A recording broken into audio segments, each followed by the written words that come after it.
écartons-nous de tout ce qui peut causer la diminution de la fraternité. La médisance, les mauvaises pensées, la calomnie, le mensonge, la suspicion, toutes ces choses-là, des sobriquets. Surtout les jeunes, quand ils se fréquentent, les jeunes et moins jeunes, parce que souvent on appelle l'autre par un surnom pour se moquer de lui. Ou alors toute la soirée on charrie un tel. Toute la soirée tout le monde lui fait des vannes, tout le monde se moque de lui. Ça c'est des choses qui laissent des traces.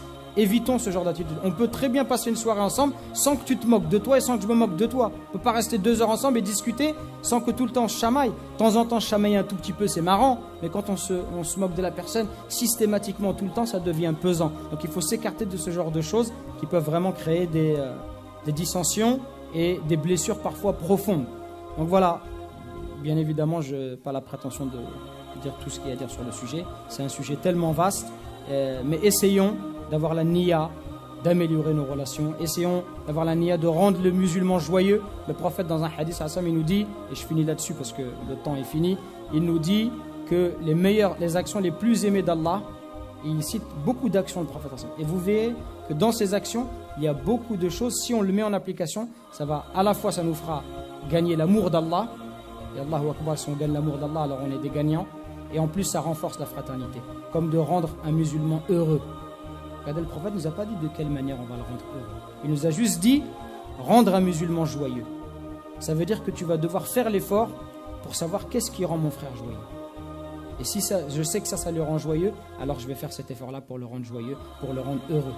Il dit également d'accompagner un frère pour un besoin, mais préférable à faire à l'i'tikaf, la retraite spirituelle dans ma mosquée pendant 1 mois. Et nous dit également le prophète dans le même hadith que d'accompagner un frère, une personne dans un besoin jusqu'à le satisfaire totalement. C'est-à-dire là, je l'ai aidé du début jusqu'à la fin. Je lui ai tout fait. Du début jusqu'à la fin, le prophète nous dit Allah, il raffermira ses pas. Allah, il va raffermir ses pas le jour où les pieds vont trébucher. Vous savez, le jour dernier, quand on traverse le sirat, le pont, les pieds ils vont trébucher. Allah il va raffermir tes pas ce jour-là. Pourquoi? Parce que toi tu aidais les gens dans leurs besoins, mais de les aider d'une manière complète. Tu les aides du début jusqu'à la fin, totalement. Ça aussi, c'est des choses qui permettent de renforcer cette fraternité. Donc ayons la niya d'être bon envers notre prochain, de l'aider, etc. Et pour finir, qu'est-ce que la fraternité? On aurait pu donner cette image. Cheikh Al-Islam ibn Taymiyyah nous dit la fraternité c'est comme l'œil et la main.